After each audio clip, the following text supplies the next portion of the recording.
नमस्कार दोस्तों,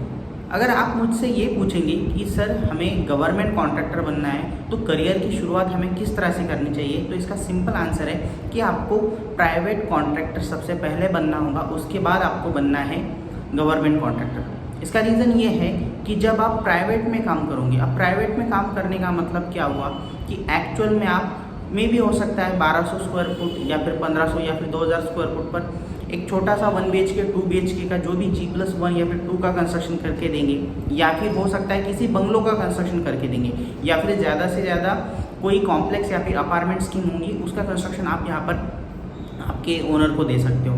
इसमें फ़ायदा क्या होता है, देखिए यहाँ पर क्या होता है कि हर एक चीज़ आपको खुद करनी है। जब आप कंस्ट्रक्ट यहाँ पर कुछ स्ट्रक्चर या फिर बिल्डिंग कर रहे हो तो उस चीज़ में प्लानिंग से लेकर फाउंडेशन एक्सकेवेशन से लेकर तो फिनिशिंग तक हर एक चीज़ का जो अभ्यास है वो आपका यहाँ पर हो जाएगा। और यहाँ पर सबसे अच्छी बात यह है, मान लीजिए अगर आपके पास कोई गवर्नमेंट कॉन्ट्रैक्ट आ गया, टेंडर आ गया, तो वहाँ पर एक टाइम लिमिट होती है और कई रूल्स वहाँ पर आप पर होते हैं, पेनल्टी लग सकती है, ये सब चीज़ें हो सकती है। लेकिन as compare to that private contract में या फिर प्राइवेट वर्क में आपको इतना प्रेशर नहीं होता एज़ कम्पेयर टू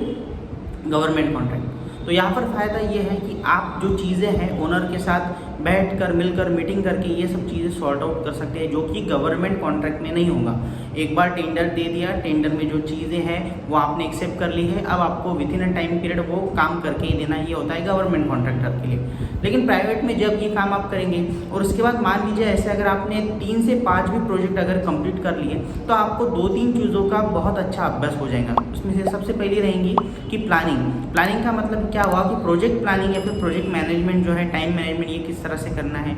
उसमें जो पैसा आने वाला है उसका मैनेजमेंट किस तरह से होगा, बाद में टाइम मैनेजमेंट हो गया और पैसों का मैनेजमेंट हो गया, देन टेक्निकली आपको कौन कौन सी चीज़ों का ख्याल रखना है, ये सब चीज़ें आप यहाँ पर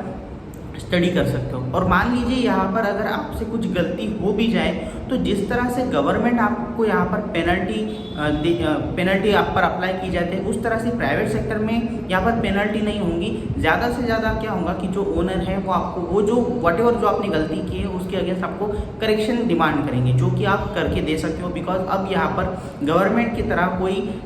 बहुत मैं कहूँगा कि हार्ड माइंडेड कोई टाइम बाउंड्रीज नहीं है। तो ये फ़ायदा होता है प्राइवेट में स्टार्ट करने का। इससे जब आप गवर्नमेंट कॉन्ट्रैक्टर बनेंगे, इसका मतलब जब आप रजिस्ट्रेशन करेंगे तो उसका फ़ायदा ये होगा कि ये अनुभव के साथ अब आपको पता है कि किस तरह से मुझे गवर्नमेंट के काम में जो भी दिक्कतें आ सकती है उसे पहले ही आप करेक्ट कर लेंगे। अब एक चीज़ आपको यहाँ पर समझनी है कि जिस तरह से हम गवर्नमेंट कॉन्ट्रैक्टर के लिए रजिस्ट्रेशन की बात करते हैं, ठीक उसी तरह प्राइवेट कॉन्ट्रैक्टर के लिए भी रजिस्ट्रेशन की ज़रूरत होती है। अब ये रजिस्ट्रेशन किस तरह का होता है, एक चीज़ आपको यहाँ पर समझनी है कि अगर आप प्राइवेट कॉन्ट्रैक्टर बनना चाहते हो तो एक चीज़ बहुत ज़्यादा ज़रूरी है कि आपका जो बैकग्राउंड है वो सिविल इंजीनियरिंग या फिर आर्किटेक्चरल ज़रूर होना चाहिए। उसका रीज़न ये है कि यहाँ पर जो रजिस्ट्रेशन मिलेगा वो आपके नगर पालिका, महानगर पालिका से मिलेगा। जो रजिस्ट्रेशन की प्रोसीजर है वो आपको डिस्क्रिप्शन में मिल जाएंगी, वहाँ से आप देख सकते हो। और साथ ही साथ प्राइवेट कॉन्ट्रैक्टर और गवर्नमेंट कॉन्ट्रैक्टर इनमें क्या क्या डिफरेंस होते हैं जो मैंने इस वीडियो में बिकॉज ऑफ टाइम लिमिट बताए नहीं, वो भी आप वहाँ पर पढ़ सकते हो। Thank you so much.